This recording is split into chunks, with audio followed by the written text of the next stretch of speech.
strike from Guimaraes. Mateus Cunha, 3-0. Here comes Neymar. বিশ্বকাপের মঞ্চে এ যেন এক বিধ্বংসী ব্রাজিল স্কটল্যান্ডকে ৩-০ গোলে খড়কুটোর মতো উড়িয়ে দিয়ে বিশ্বকাপের দ্বিতীয় রাউন্ডে পা রাখল 5 বারের বিশ্ব চ্যাম্পিয়নরা।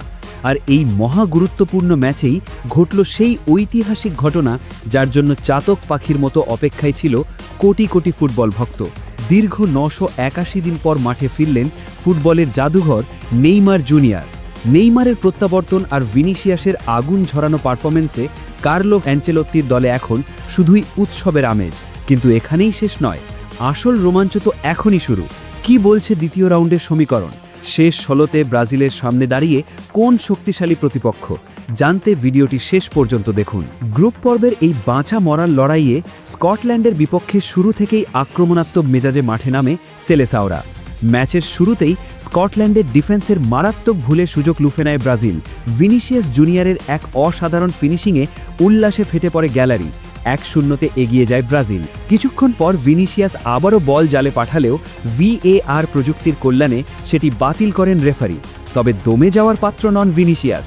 প্রথমার্ধেই ব্রুনো গুইমারেসের বাড়িয়ে দেওয়া নিখুঁত পাস থেকে এক বুলেট গতির হেডে নিজের জোড়া গোল পূর্ণ করেন এই রিয়াল মাদ্রিদ তারকা। একের পর এক আক্রমণে স্কটল্যান্ডকে রীতিমতো কোণাঠসা করে ফেলে 5 বারের বিশ্ব চ্যাম্পিয়নরা। দ্বিতীয়ার্ধে ভিনির সামনে সুযোগ এসেছিল বিশ্বকাপের মতো মঞ্চে হ্যাটট্রিক করার, কিন্তু সহজ কিছু সুযোগ হাতছাড়া হওয়ায় হ্যাটট্রিকের আক্ষেপে পড়তে হয় তাকে। ভিনির হ্যাটট্রিক মিস হলেও ব্রাজিলের গোলের ক্ষুধা কমেনি। এরপর ম্যাথিউস কুনিয়ার এক দর্শনীয় গোলে ৩-০ ব্যবধানে লিড নেয় ব্রাজিল। আর তারপরেই আসে সেই মাহেন্দ্রক্ষণ। স্টেডিয়াম জুড়ে তখন করতালির গর্জন। মাঠে নামেন ব্রাজিলের পোস্টার বয় নেইমার জুনিয়র।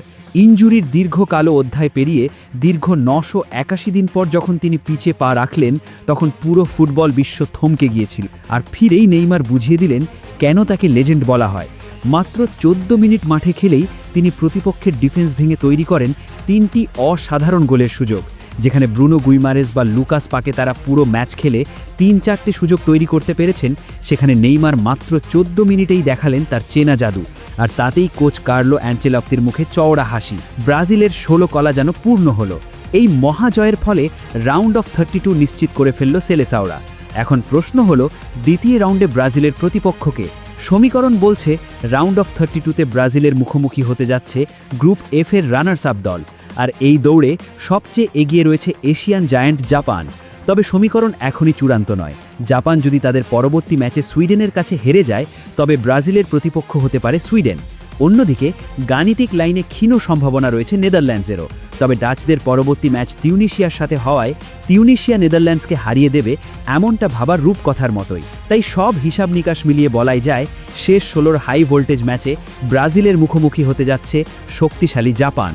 ব্রাজিলের এই বিধ্বংসী রূপ আর নেইমারের কামব্যাক নিয়ে আপনার কি মতামত? জাপান কি পারবে ব্রাজিলকে রুখে দিতে?